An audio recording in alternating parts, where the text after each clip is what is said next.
Hello and welcome. This is a drink called How to Make Hot Chocolate Soda. First thing you gotta do is you open up this hot chocolate mix and you pour it into this mug. Then after that, you pour in the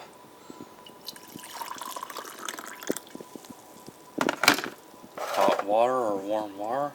Then after that, last but not least, you open up this Calypso low sodium and you pour it into this mug.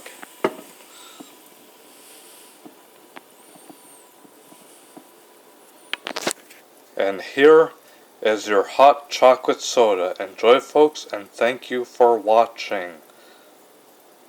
Have a great